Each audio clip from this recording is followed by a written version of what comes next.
Welcome to CSEC Circle. It's a program where we discuss the poems which are on the CSEC syllabus for our students. We are hoping that the discussions that we will bring to the poems will be useful not only for our students but for our teachers as well. I'm happy today to be accompanied on the set by Mr. Barrow, welcome, Ms. Walcott, and Mr. Boone. The first poem we'll be looking at is The Woman Speaks to the Man Who Has Employed Her Son by Lorna Goodison. I now invite you to listen to a reading of the poem. The Woman Speaks to the Man Who Has Employed Her Son by Lorna Goodison. Her son was first made known to her as a sense of unease, a need to cry for little reasons, and a metallic tide rising in her mouth each morning. Such signs made her know that she was not alone in her body. She carried him full term, tight up under her heart. She carried him like the poor carry hope. Hope you get a break or a visa. Hope one child go through and remember you. He had no father. The man she made him with had more like him. He was fair-minded. He treated all his children with equal and unbiased indifference. She raised him twice, once as mother, then as father. Set no ceiling on what he could be. Doctor, earth healer, pilot take wings. But now he tells her he is working for you, that you value him so much, you give him one whole submachine gun for him alone. He says you are like a father to him. She is wondering, what kind of father would give a son hot and exploding death when he asks him for bread? She went downtown and bought 3 1/30 yards of black cloth and a deep-crowned and veil hat for the day he draw his bloody salary. She has no power over you, and this at the level of earth. What she has are prayers and a mother's tears, and at necessity she uses them. She says psalms for him. She reads psalms for you. She weeps for his soul. Her eye water covers you. She is drawing a partner with Judas Iscariot's mother, the thief on the left-hand side of the cross. His mother is the banker. Her draw, though, is first and last, for she's still throwing 2 hands as mother and father. She is prepared. She is done. Absalom. The poem is basically about a mother's dreams for her son being dashed due to his choice of employment. And to introduce the first part of the poem, we'll ask Mr. Boone to speak about the whole idea of gun violence, which is, if you've read, once you've listened to the poem, you'll realize it's a major concern in the poem. Mr. Boone? Thank you. In terms of theme and content, The Woman Speaks to the Man Who Has Employed Her Son possesses an issue universal in nature. That is, a single mother who has to raise her child alone after the womanizing father deserts him and all of his other children. Also, the dead end, that is poverty and lack of opportunity that comes with it. The mother cannot afford to send the child to school, so he cannot get a legitimate job and thus turns to a life of crime. The system fails the underprivileged. The boy wants to provide for himself and his mother, but he cannot get a job. The gang leader preys on this, giving the boy a job and a sense of fulfillment and responsibility. The boy is given a, quote, whole submachine gun and appears to feel a sense of pride in this.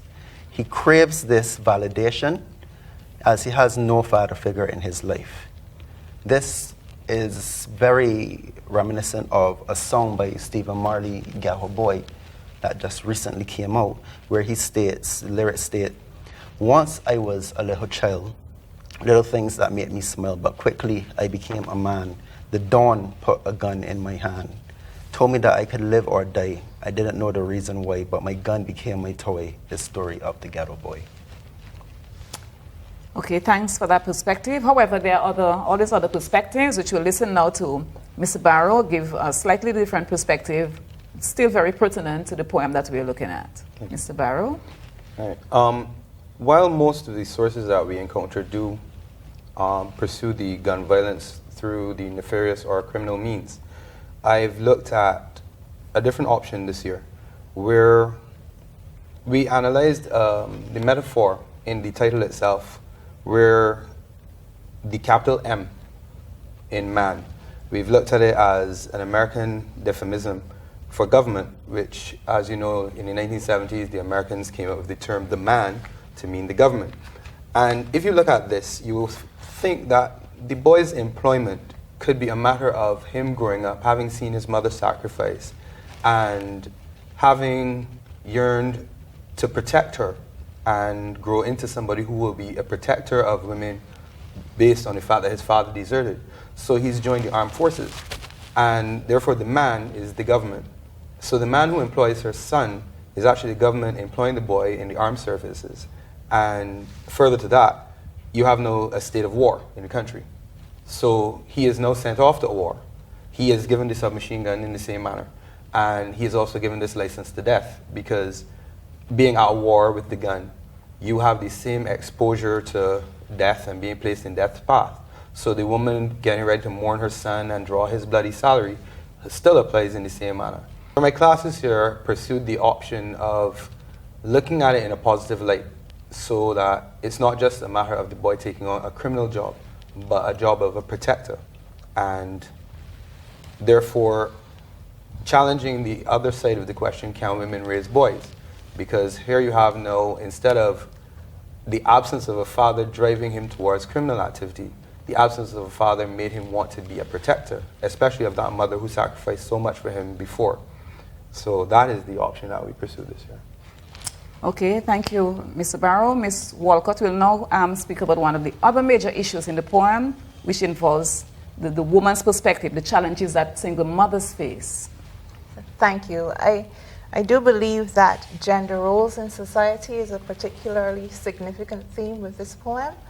The mother, she does everything she can to raise this child. We see her go from hope, then to despair, then to totally giving up when she recognizes that he will be drawing a bloody salary.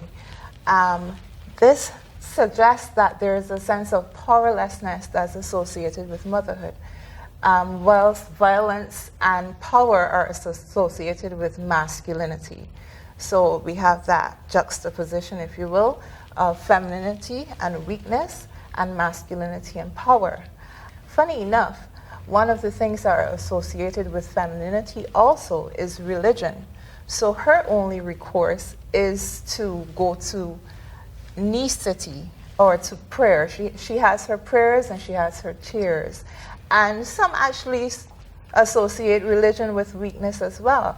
Marx would have said that religion is the opiate of the masses. And is she therefore escaping through religion? Is she not facing these realities well?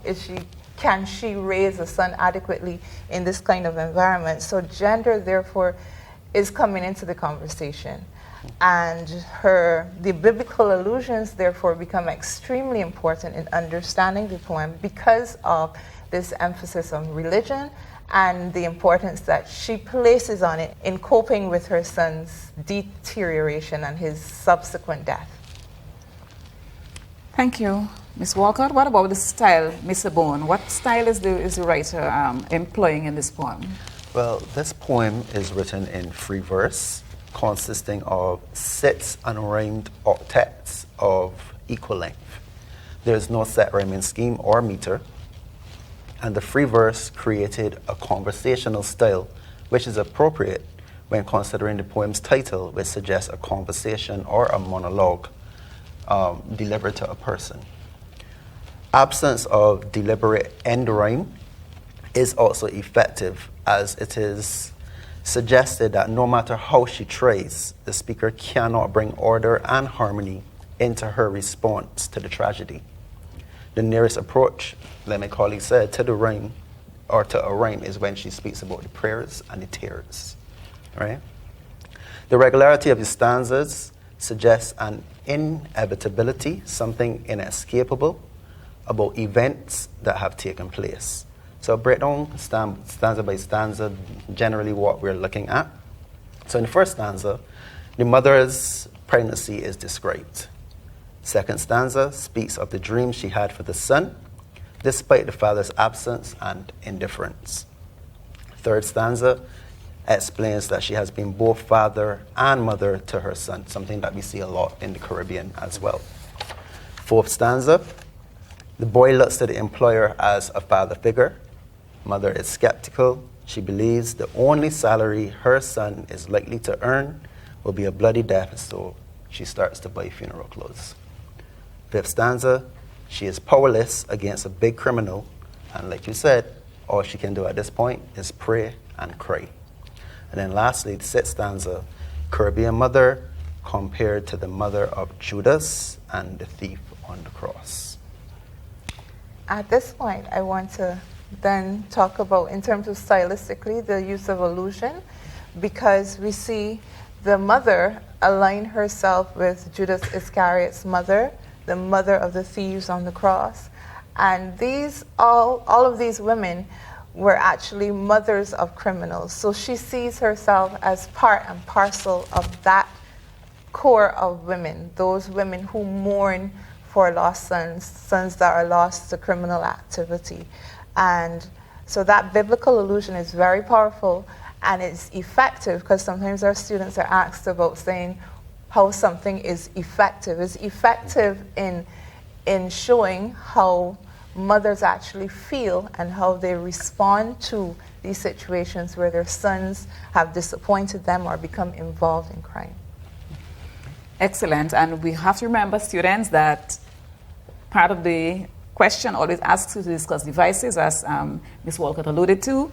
So at this time, we're going to discuss some of the other devices in the poem, which you will, like I said, be required to discuss to give a full answer whenever you are required to answer a poetry question on your examination. For example, there are similes in the poem. One that stands out is in line 9, when the poet says, "She carried him like the poor carry hope."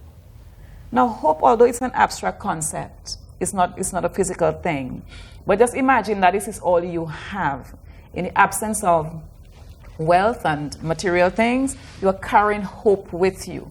Hope that he does much better than you have done as a parent. Hope that he's going to help you to come out of your situation, which is something that, again, in the Caribbean, we see quite a bit of, hoping that the next generation is going to be better than our generation. This is something that parents always have for their children.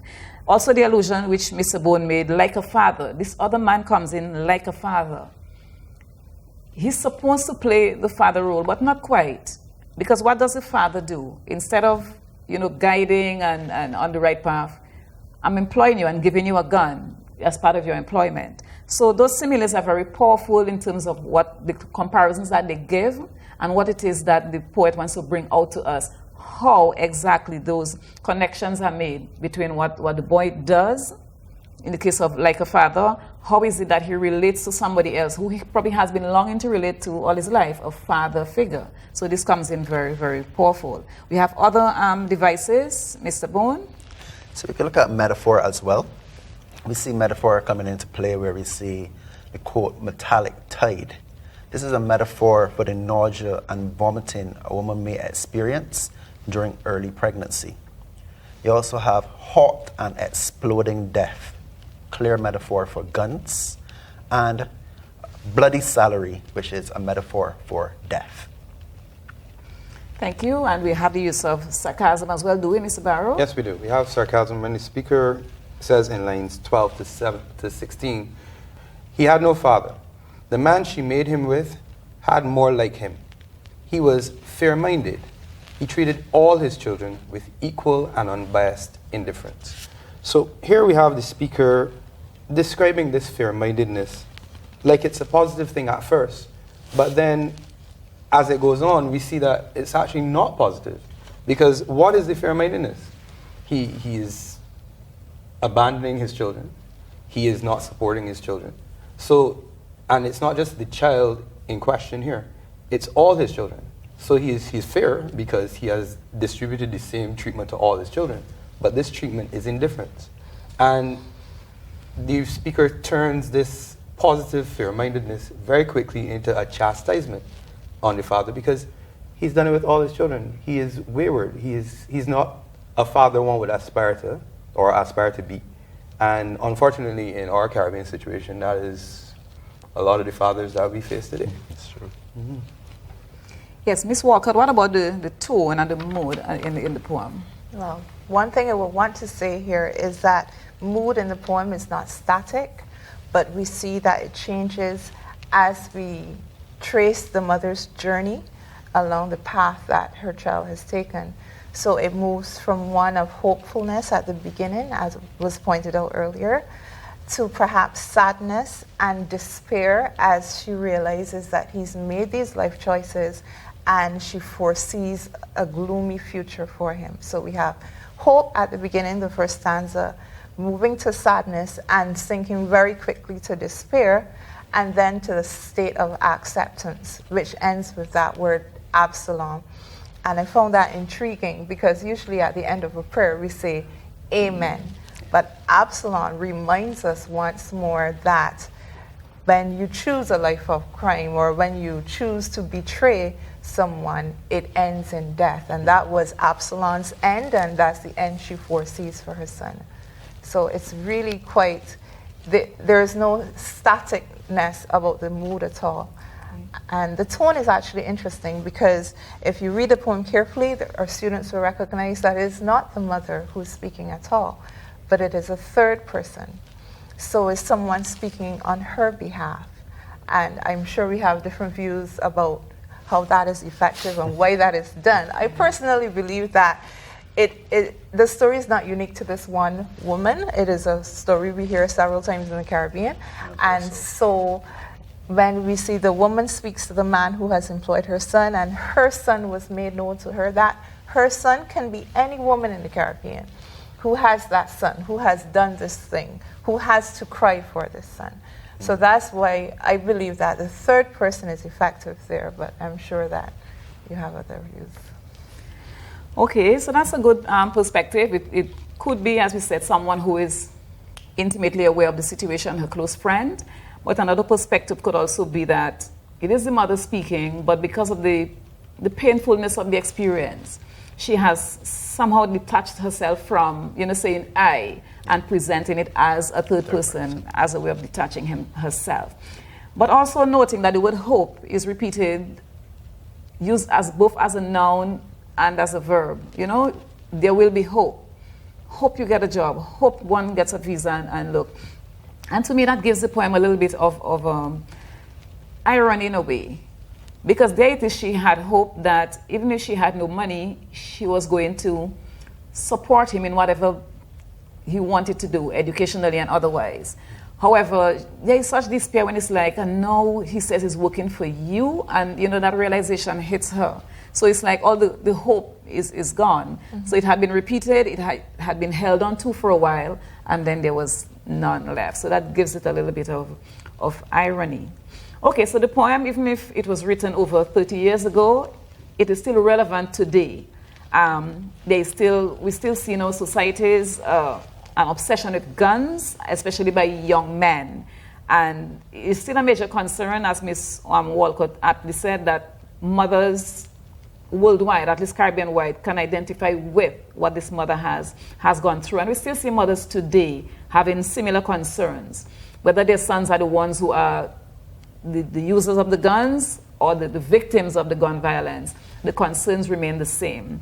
So for our students, I'm hoping that this discussion has been very useful for you. Don't forget, when you are answering the questions, you have to discuss the devices in order to make your answers complete. So hopefully you can benefit from this, what we have brought to you today. Thank you very much.